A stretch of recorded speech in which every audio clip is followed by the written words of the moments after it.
Halo teman Edi setia channel ini. Selamat datang kembali di ruang analisis paling kritis dan paling berani mengungkap fakta.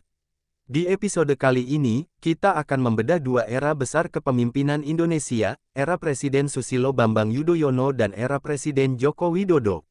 Bukan untuk menjatuhkan, bukan untuk memihak, melainkan mengupas kekurangan ekonomi yang muncul di masing-masing masa, dengan gaya ilmu Abu Nawas.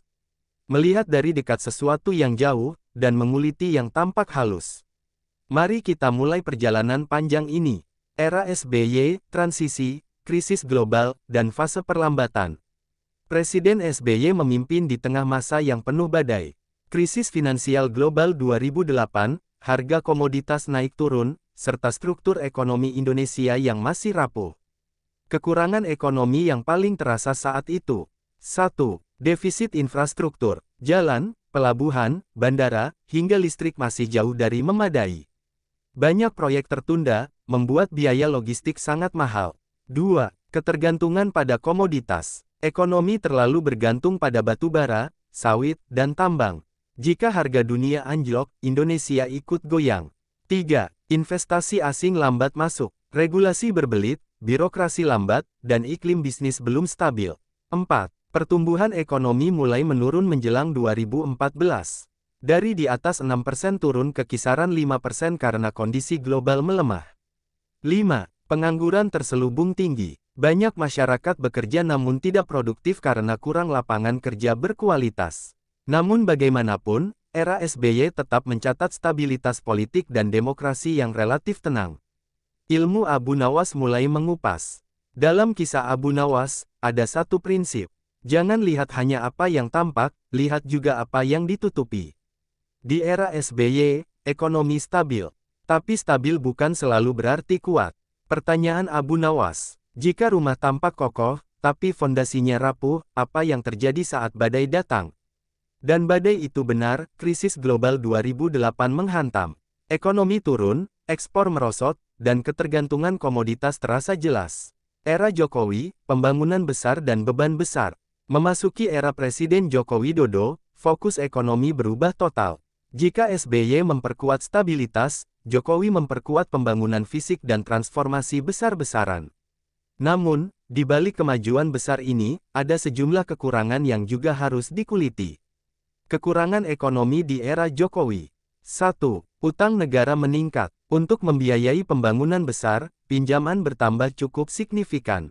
Bukan salah, tapi tetap menjadi catatan. 2. Ketergantungan pada impor bahan pangan tertentu. Beberapa komoditas strategis kadang masih harus dipenuhi dari luar negeri. 3. UMKM masih belum mendapat kekuatan penuh. Meski banyak program, sebagian UMKM tidak mampu mengikuti transformasi digital. 4. Ketimpangan antar daerah masih ada. Infrastruktur dibangun besar-besaran, tetapi belum merata sepenuhnya. 5. Dampak pandemi COVID-19. Ekonomi turun drastis hingga minus, memaksa pemerintah mengambil kebijakan ekstra keras. Era Jokowi memang membawa perubahan besar, namun perubahan besar selalu memiliki konsekuensi besar. Ilmu Abu Nawas kembali bermain. Abu Nawas berkata, jika seseorang memperbaiki atap rumah, ia mungkin harus meminjam uang. Tapi jika rumah selesai dan tak bocor lagi, pinjaman itu bukan kesalahan, itu pilihan. Begitulah era Jokowi. Pembangunan dipercepat, tetapi utang ikut naik. Transformasi dilakukan, tapi bukan tanpa beban. Duel dua era. Mari kita bandingkan dengan jujur. Era SBY, era Jokowi. Stabilitas tinggi, pembangunan tinggi. Infrastruktur minim, infrastruktur masif. Ekonomi sangat tergantung komoditas, diversifikasi mulai jalan. Utang lebih kecil, utang lebih besar. Pertumbuhan stabil, pertumbuhan fluktuatif, pandemi. Bukannya siapa lebih hebat, keduanya menghadapi tantangan berbeda. Di mana kekurangannya berada? Abu Nawas mengajarkan, jangan bandingkan angin sepoi-sepoi dengan badai. Era SBY menghadapi krisis global. Era Jokowi menghadapi pandemi global. Kekurangan ekonomi di dua era muncul karena tekanan zaman yang berbeda. Kulit terakhir, apa pelajarannya? Dari era SBY kita belajar tentang pentingnya stabilitas. Dari era Jokowi kita belajar tentang keberanian membangun. Keduanya punya kekurangan, namun dari kekurangan itulah lahir pembelajaran besar bagi bangsa. Masalah ekonomi di era SBY maupun Jokowi sebenarnya berakar dari sumber yang sama, yaitu 1. Struktur ekonomi Indonesia yang rapuh sejak lama. Industri manufaktur melemah sejak 1998, tidak pernah pulih sepenuhnya. 2. Ketergantungan pada komoditas dan konsumsi. Kedua presiden mengelola ekonomi yang sama, dengan fondasi lemah. 3. Kesenjangan antara Jawa dan luar Jawa. Ada pusat pertumbuhan, tapi kawasan lain berjalan lebih lambat. Karena itu, meskipun pemimpinnya berbeda, tantangan ekonominya tetap sama. Itulah yang sering tidak disadari masyarakat. Era SBY, ketika komoditas jadi juru selamat. Pada masa SBY, ekonomi Indonesia sempat tumbuh sangat baik karena harga batu bara tinggi, harga CPO sawit meroket, harga tambang dunia naik. Namun Abu Nawas bertanya, jika kekayaanmu bergantung pada cuaca, apakah itu kekayaanmu atau kemurahan langit? Kelemahannya jelas. Indonesia terlalu menikmati booming komoditas. Tidak memperkuat industri dalam negeri. Tidak mempercepat pembangunan infrastruktur. Sehingga saat harga komoditas turun menjelang tahun 2012 sampai tahun 2014, ekonomi ikut melambat. Era ini baik, tetapi rapuh. Era Jokowi, mengejar ketertinggalan dalam waktu singkat. Jokowi mengambil keputusan yang berbeda. Fokus membangun jalan tol, pelabuhan, kereta, ibu kota negara, bendungan, bandara. Reformasi birokrasi dan izin usaha. Mendorong hilirisasi. Namun Abu Nawas kembali mengingatkan, jika kau berlari mengejar waktu, pastikan nafasmu cukup panjang. Kelemahannya, investasi besar memerlukan utang besar. Pembangunan cepat kadang tak diikuti kesiapan SDM. Pengawasan proyek makin berat. Hasilnya nyata, tapi bebannya juga besar. Ujian global, kapan dua era diuji? Setiap presiden diuji oleh keadaannya sendiri. SBY diuji oleh krisis keuangan global 2008. Penurunan harga komoditas pada akhir jabatannya. Volatilitas pasar dunia. Jokowi diuji oleh perang dagang AS-Tiongkok. Pandemi COVID-19 yang melumpuhkan semua negara. Krisis energi global. Konflik Rusia-Ukraina yang membuat harga pangan melonjak. Abu Nawas kembali berkata, nilai seorang pelaut bukan saat laut tenang, tapi saat badai menghantam.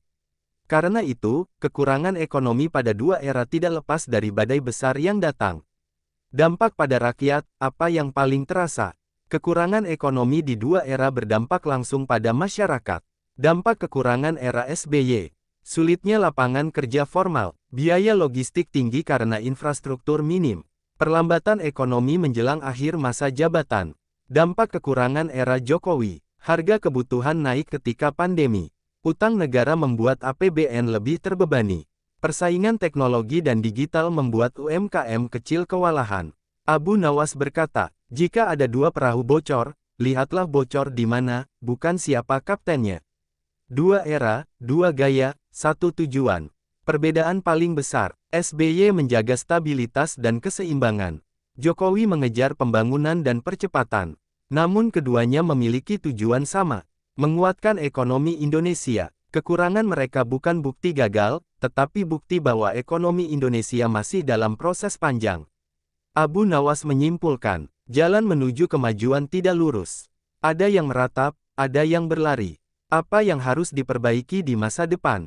Untuk presiden berikutnya, pelajaran dari dua era ini sangat berharga. 1.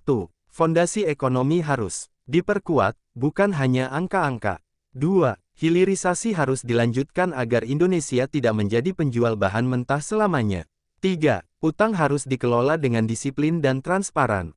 4. Infrastruktur harus dihubungkan dengan pusat ekonomi rakyat. 5. UMKM harus betul-betul diberi kemampuan digital agar tidak tertinggal.